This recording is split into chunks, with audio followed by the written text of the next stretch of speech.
Vamos concluir, né? Vamos concluir a leitura. Então, gente, com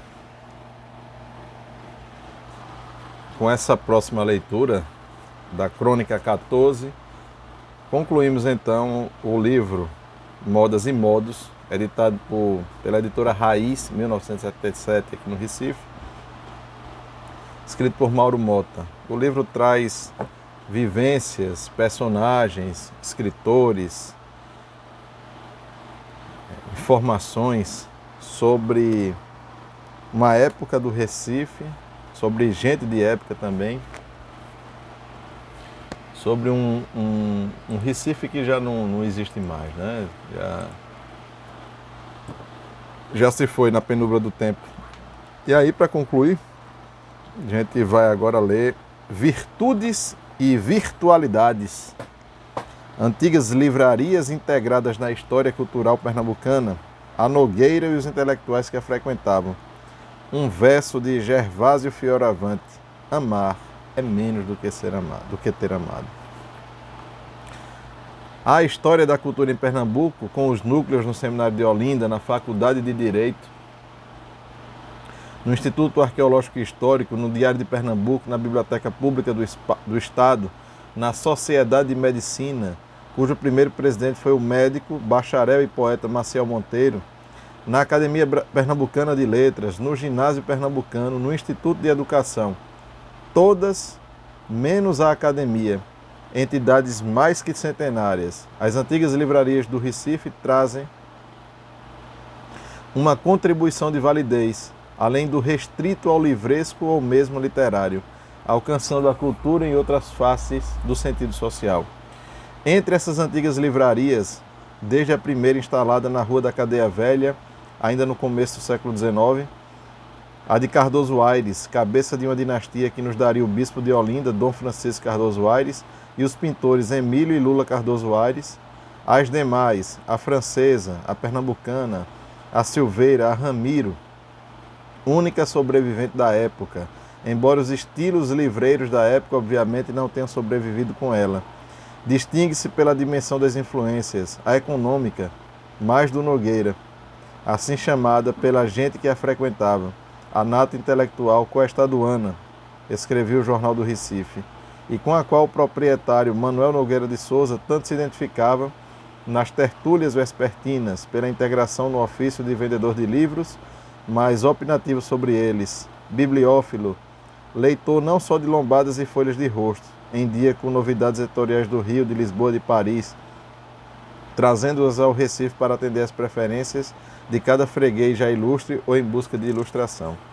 Nata intelectual coestaduana, registrava o jornal. Quais os seus componentes? Professores e estudantes da Faculdade de Direito, romancistas, poetas, jornalistas, políticos, padres de Olinda e vigários de paróquias do Recife, com interesse de leitura ultrapassando o breviário Flos Santório. As crônicas facilitam a citação de alguns nomes: Arthur Orlando, Carlos Porto Carreiro, Gilberto Amado, Carneiro Vilela, Faelante da Câmara, Neto Campelo, Alfredo de Carvalho, Faria Neves Sobrinho, Mendes Martins, Pereira da Costa, Regueira Costa, Teotônio Freire, França Pereira, Mateus de Albuquerque, Mário Rodrigues, Paulino de Andrade, Gregório Júnior, Arthur Muniz, Júlio Pires, Leopoldo Pires, Edviges e Eugênio de Sá Pereira, Manuel Arão, Demóstenes de Olinda, Odilon Nestor, Gervásio Fioravante, de quem Luiz Drogado revelou ainda recentemente, em interpretação ressuscitadora, se não do jurista do poeta, este belíssimo verso: amar é menos do que ter amado. Ainda, Assis Chateaubriand, os irmãos Peretti, o grupo de os Descantes, Adelmar Tavares, Manuel Monteiro, Silveira Carvalho e Moreira Cardoso, irmão do poeta Joaquim Cardoso e morto de tristeza aos 22 anos. Não sei, tão grande parece a tristeza que padeço, se a tristeza me entristece ou se a tristeza entristeço.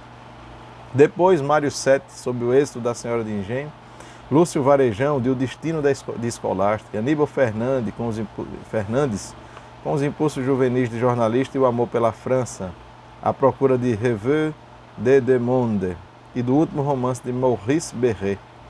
O que está aparecendo aqui, uma digressão, somente parece. Ajusta-se a genealogia de Nelson Nogueira Saldanha, representa subsídio para um estudo menos superficial a ser feito sobre sua personalidade, sobre suas origens, tendências e afirmação. Ele mesmo, respondendo a uma enquete sobre as influências que recebeu, situa-as nesta ordem. As pessoais do pai. O poeta Teobaldo Saldanha Júnior, autor de sonetos dispersos em revistas e jornais, e da família paterna pelas letras. A do avô, Manuel Nogueira de Souza, livreiro. Da inclinação da mãe pela música, as influências de livros, os dos filósofos alemães, incluído Kant e Spengler, do Fausto de Goethe, das obras de Ortega y Gasset, de Anatole France, de Shaw, de Marcel Proust, de Eça de Queiroz. Continua as respostas à enquete. Orientação básica. No começo, uma fase nietzschiana e depois kantiana. Em filosofia, um certo historicismo. Em sociologia, o culturalismo a Weber. Sem qualquer insistência regressiva, considere-se que esse culturalismo de Nelson Saldanha, mesmo sendo omissivo de cientistas e escritores nacionais, tem a origem mais prevalecente no avô livreiro, se não nas conversas, que estas entre o menino e o velho foram só de conhecimento e despedida, no que houve antes e depois delas. Durante a larga faixa de tempo, o avô livreiro disseminou o gosto pelos livros no Recife, importou os de língua estrangeiras, com predomínio da francesa, tornou-se intermediário das encomendas dos nossos turistas, deu-lhes as sugestões de seus catálogos, como se adivinhasse que com tudo isso estava servindo também às futuras projeções do neto. Como se as adivinhasse também quando se fez editor, e o neto Nelson Saldanha comenta de vez em quando a coincidência, e voltou-se logo para o campo do direito, embora menos por uma opção do que sob o influxo dos mestres da faculdade e do consumo de conhecimentos dos estudantes, editando Estudos de Filosofia do Direito, de Laurindo Leão, A Moratória Geral, de Andrade Bezerra, e os 2 volumes de O Direito Romântico, de Neto Campelo, mas compensando o programa editorial iniciado por esses títulos com horas de leitura de Alfredo de Carvalho e Passionário, de Teotônio Freire. Passava as tardes à frente da Livraria Nogueira, Rua Nova, olhando os livros na vitrina, recorda Gilberto Amado em minha formação no Recife. Dividia as minhas horas de manhã na biblioteca, de tarde à porta da Livraria Nogueira. A Livraria Nogueira. E aí está o depoimento de um grande memorialista. Além de livraria, o que já era ser muito, era uma instituição do Recife. Ponto certo de referência urbana. Os livros dentro, as moças com os vestidos e os olhos roçando nas vitrinas. Era também papelaria, vendia uma porção de coisas nem sempre afins, achadas também antigamente em quase todos os chamados estabelecimentos do gênero. Nelson Saldanha, com o amor de quem foi criança pegando nessas coisas e ouvindo falar nelas, com seu talento de cientista social e sua brilhante linguagem, bem poderia relacioná-las e comentar o desaparecimento de tantas, imposto pelas mudanças culturais. É o caso das folhinhas antes distribuídas pelo Natal, trazendo indicações sobre o santo do dia, as fases da lua e pensamentos no verso, colados nos cromos de hierarquia moral, nas gravuras em tricomia.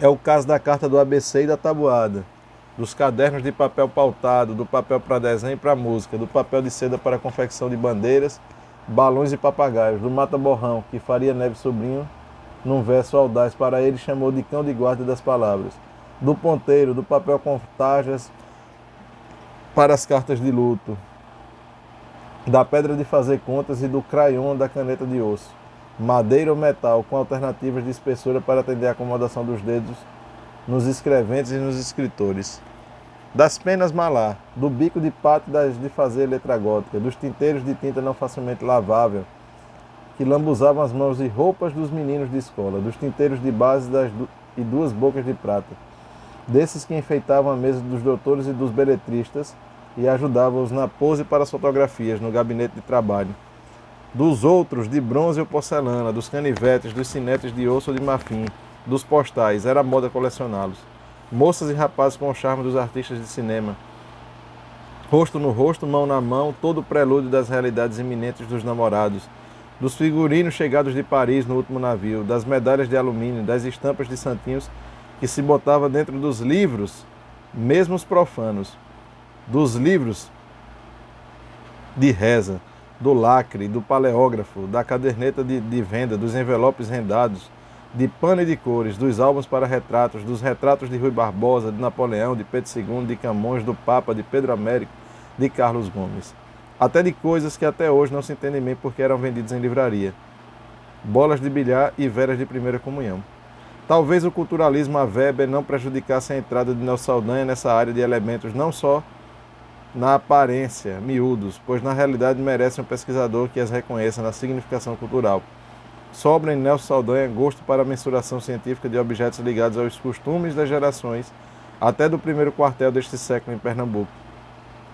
De elementos para os leigos merecedores de arrumação, agora apenas em casas de antiguidade, ele poderá extrair, com o auxílio de reminiscências familiares, substâncias sociológicas ao nível de seus equipamentos e de sua argúcia de cientista social e escritor. Isso dentro do método que empregou na sociologia de ricos, riqueza sob o aspecto da erudição, a sociologia do direito, em livro de 1970 exatamente com esse título. Aí ao expositivo junta-se a análise de problemas de sociologia jurídica, inclusive alguns tocados antes só de leve. As páginas sobre o Estado moderno e a evolução do direito parecem das mais ágeis e reveladoras. Revelador ainda, pelo menos, para os que não vivem por dentro da estrutura e do exercício das profissões jurídicas, é o capítulo sobre elas, com uma abordagem em vários pontos de objetivo inaugural no país. Isso com o senso de investigação presente ainda em História das Ideias Políticas no Brasil, comentadas essas ideias dos esboços na colônia, ao desenvolvimento no Império e a amplitude na fase republicana com a formação de grupos, controvérsias, entendimentos, lideranças, novas correntes, inclusive o liberalismo, o evolucionismo, o socialismo, o positivismo, as crises e as soluções. E em concordância com os outros livros de Nelson Saldanha, entre eles, o problema da ciência jurídica contemporânea, temas de história e política, as teses para o concurso da faculdade, o poder constituinte e as formas de governo e o ponto de vista histórico. O livro inédito da Escola do Recife, Movimento Intelectual Recifense com alcance nacional. Ensaio categorizado pela ordenação, pelo tratamento, pela contribuição pessoal, pela clareza das afirmativas e pelo processo de seriá-las nos capítulos, de modo a conduzi-los ao entendimento imediato de eruditos ou leigos. Do ambiente cultural recifense no tempo da constituição da Escola do Recife, dos componentes e das influências dessa escola, dos seguidores e dos continuadores, de todos indicando a maior ou menor participação, o ensaio oferece o panorama informativo e crítico que o torna indispensável ao conhecimento de pormenores do histórico movimento da Faculdade de Direito do Recife na segunda metade do século XIX. Perguntar-se-á, diante dessa bibliografia, por que um sociólogo do direito, um jurista, um crítico de ciências sociais, um historiador de ideias que se autobiografa, sem esquecer a sua experiência no fórum, experiência que talvez tenha mais em questões de foro íntimo, situado, portanto, no território amplo, mais homogêneo de perquirições e confrontos, iria mudar o rumo ou pelo menos bifurcá-lo, é que isso, embora na escala menor de publicidade e autovalorização, já ocorrera ou ocorre em plano de atividades paralelas. Não foi vontade, e sim projeção pessoal inconsciente, o tratamento que Nelson Saldanha deu a um amigo numa dedicatória de livro. Polígrafo.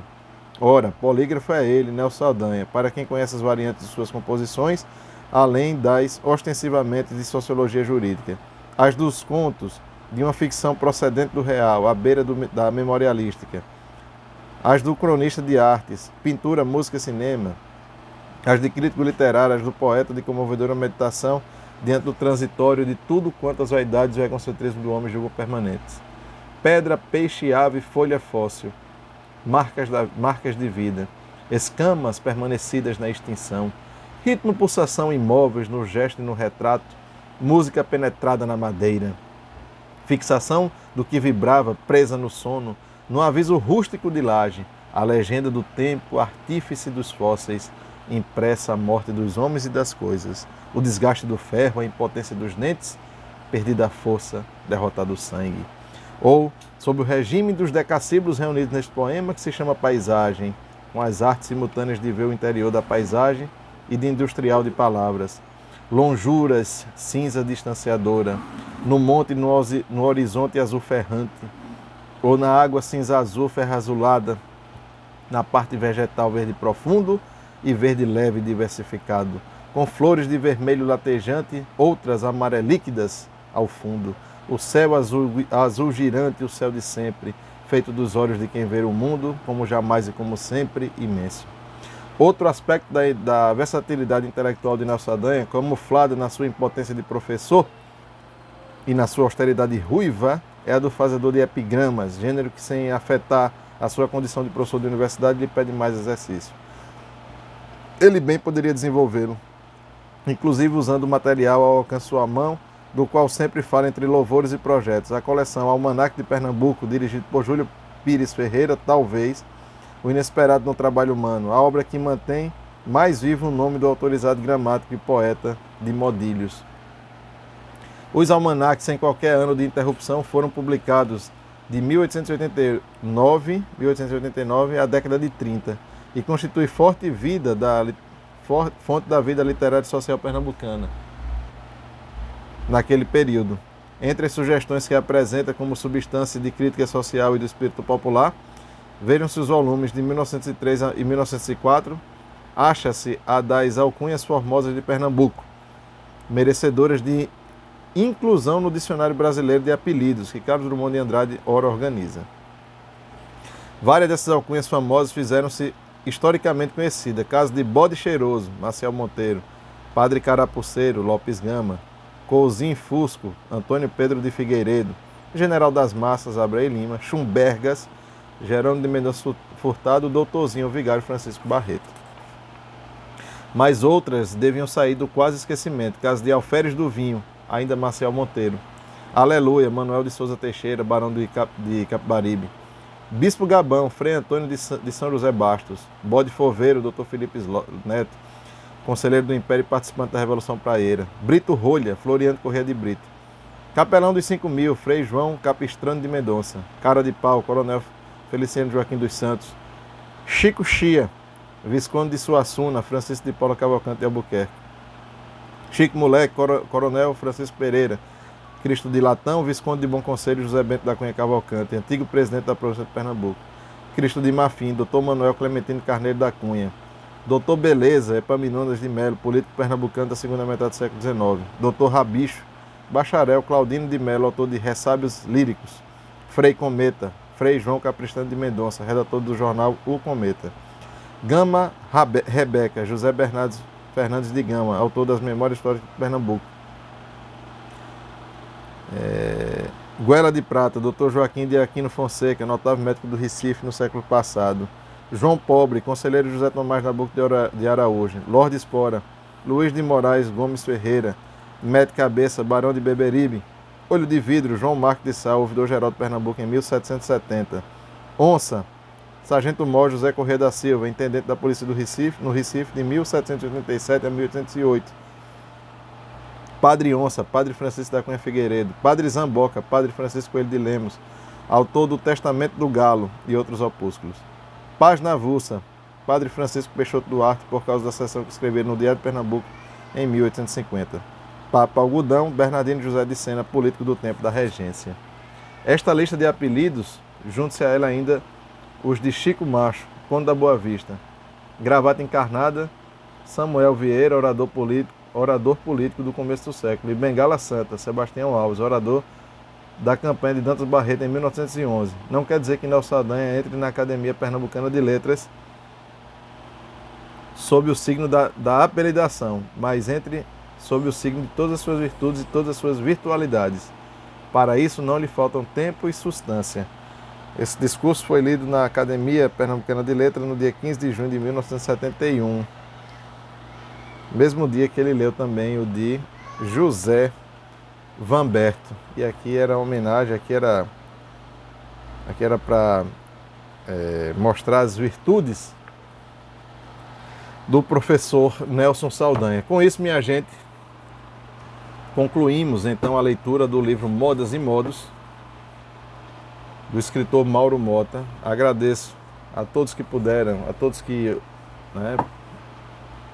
queiram ouvir essas histórias pernambucanas, que adentra de uma forma profusa e quase como um testemunho de uma vida do passado. de uma vida,